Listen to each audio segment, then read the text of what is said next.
Welcome to my YouTube page. Today you will be learning how to make mofongo, Puerto Rican style. And as an additional bonus, I'll be teaching you how to make pork chop and coconut gravy. I already chopped up the pork chops into small little pieces. I made three or four pieces out of each pork chop. We'll throw that in here real quick. Okay. We'll take some adobo. I usually pop off the lid. 2 level spoons of adobo.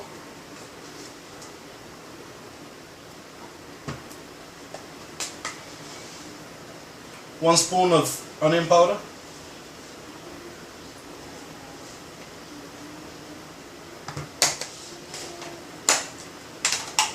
One spoon of garlic powder.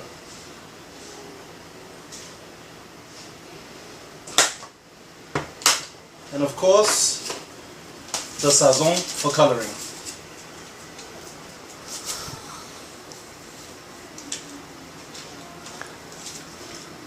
Let's not forget the base for every Puerto Rican recipe, the sofrito. For those of you who don't know what sofrito is, it's basically a concoction of green peppers, red peppers, garlic, onion, and cilantro or recaito.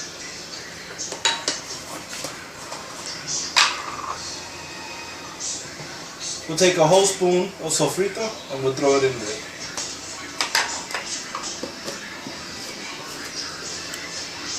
Okay. Now you can focus on almost in here. Now we'll add 2 cups of water. That's cup number 1. This is cup number 2. We'll mix that in there.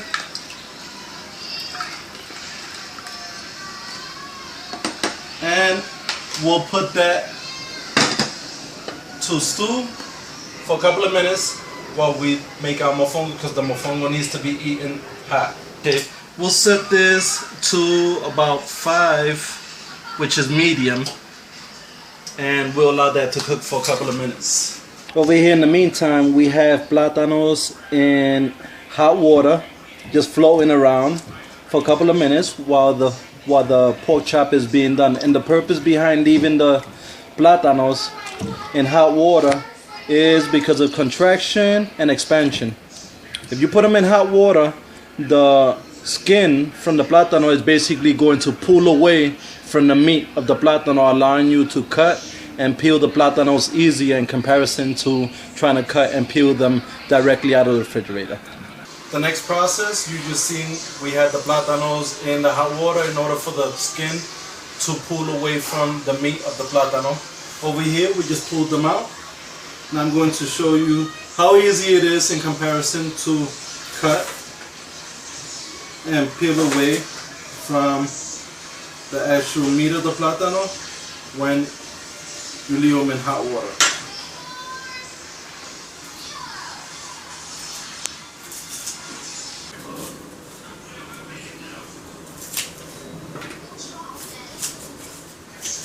As you can see, it pulled off completely. Let's try to do that one more time. This time a little bit better.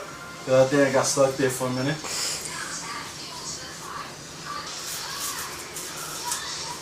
There we go.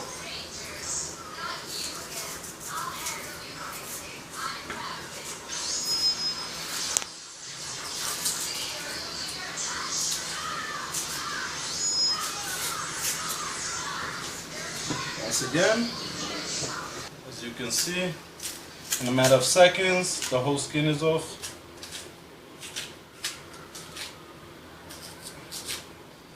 And that's thanks to expansion and contraction, hot water for a couple of minutes. One cut.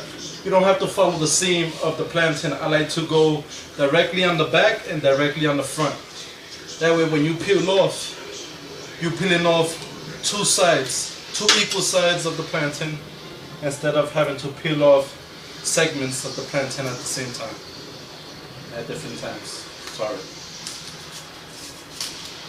There you go, nice and clean. Okay, the next process of cutting the plantains will be cutting them in either 1/2 inch or 1 inch sizes in order for everything to be symmetrical and everything to cook at the same time.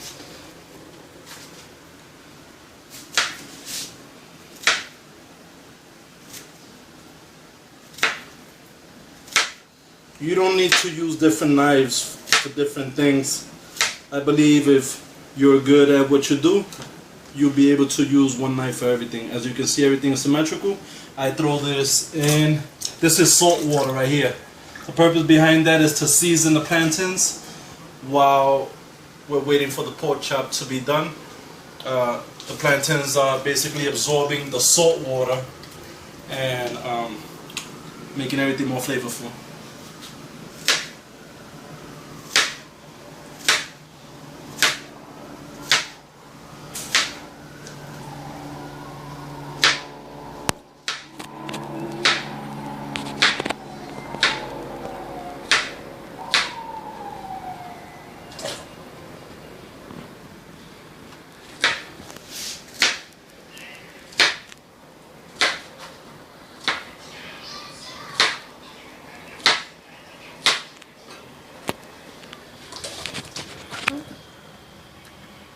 And well, that's basically marinating salt water.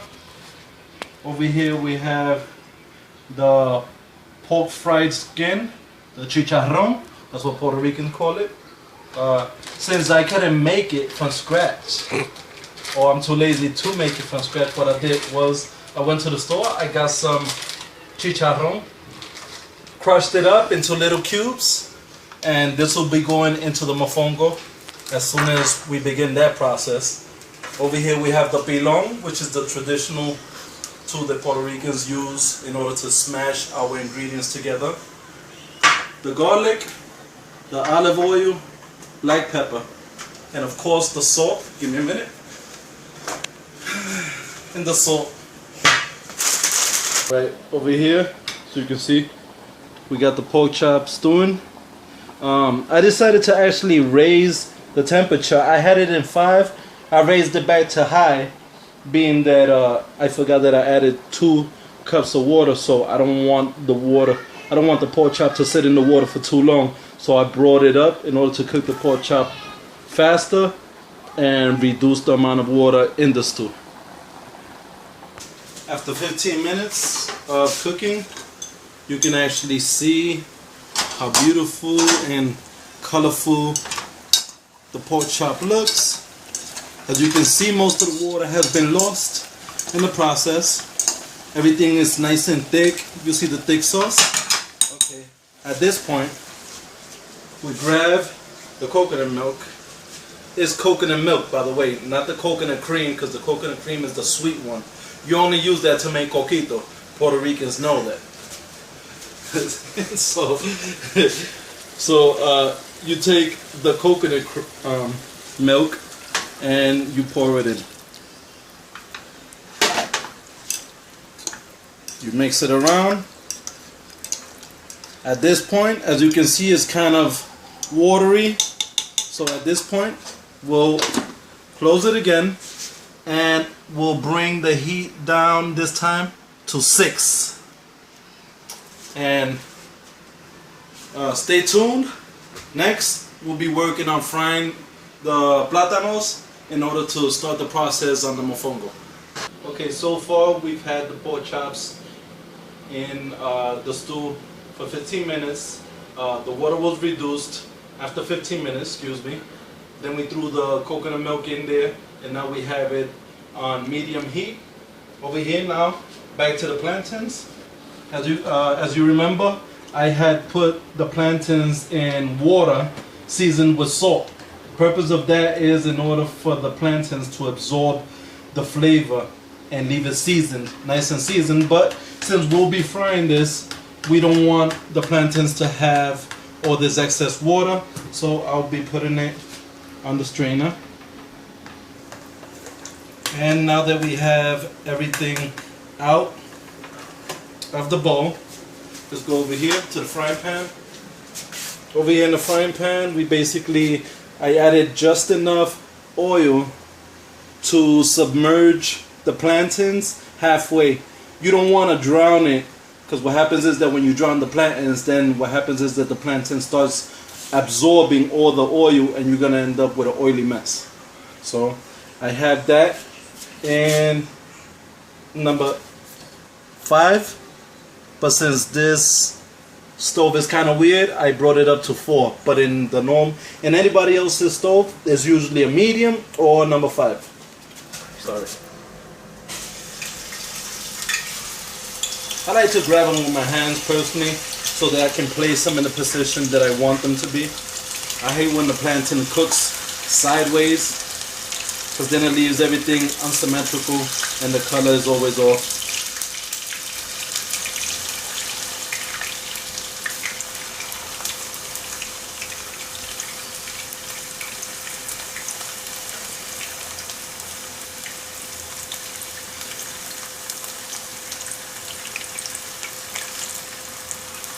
I can already smell the coconut pork chops. Wow, I'm starving.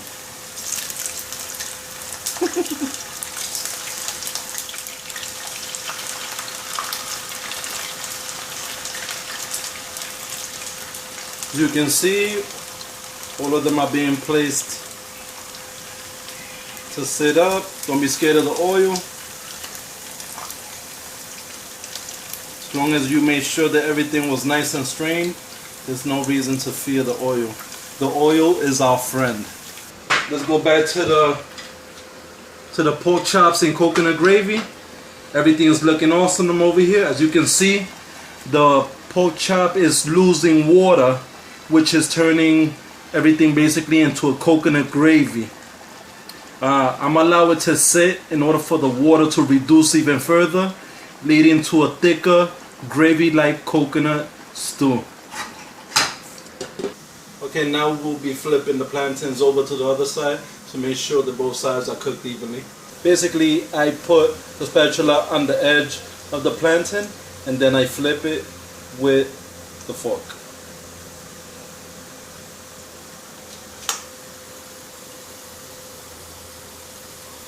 These right here, these plantains are kind of like off a little bit, and it's only because of the quality of the plantains that were purchased at the time. So you can see everything's looking nice and golden, except for these select few over here, but these have nothing to do with the process itself. It has to do with the plantains that we purchased, which probably means that they were over matured. It's been half an hour since. As you can see, the gravy is getting very thick. Just to give you an example, see how nice and thick it looks. You can ask the camera person if it smells awesome. Does it smell awesome? Yes. Okay, there you go. Okay, stay tuned for the next part of making mofongo with pork chops and coconut gravy. And now the next step is pulling out the plantains. They look nice and ready, as you can see. Moving them around, making sure that everything looks nice and symmetrical.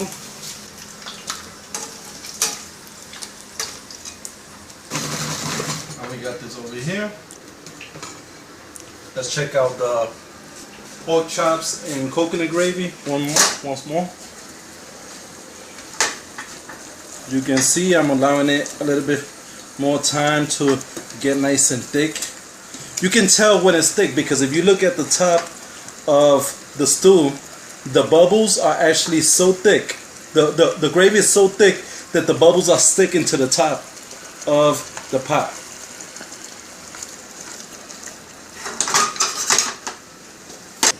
First thing I want to do is I want to take a little bit of olive oil, since I don't have non-stick spray like rich people.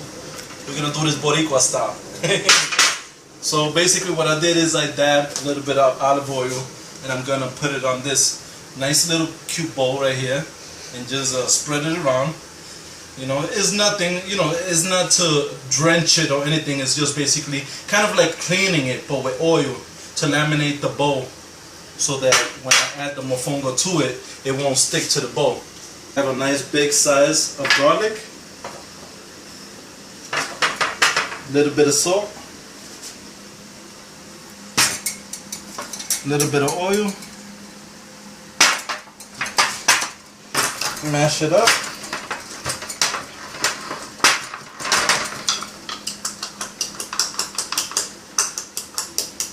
That's delicious. So as you can see, it's nice and grinded in there.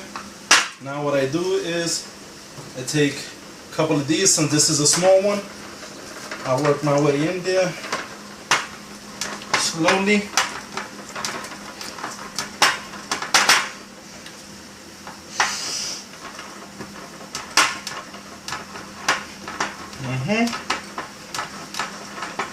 I'll add more. A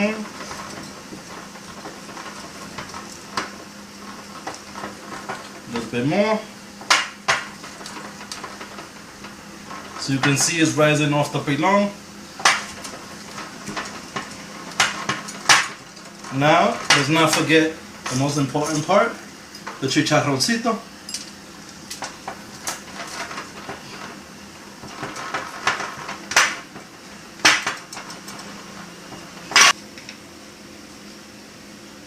Now, I use the spoon to basically pull it out. Okay, now I'm going to repeat the process one more time. Pull it out, drop it in. We're going to do that one more time. We pull that out and we put it in here. Next process is taking that, mashing it up in the bowl that we laminated with olive oil earlier.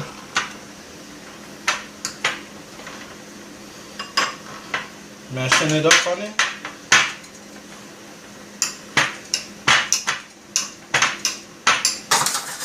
As you can see, the gravy is nice and thick.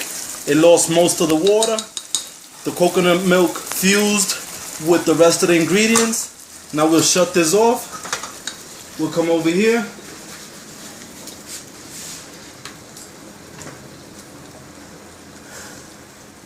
Put this over here.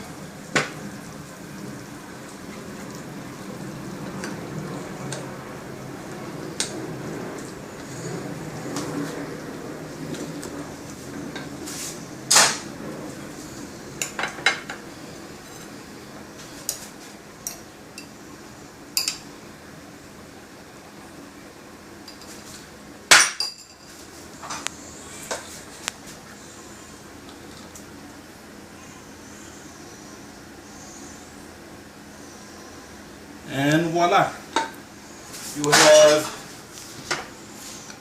mofongo with pork chop and coconut cream. Hope you enjoy.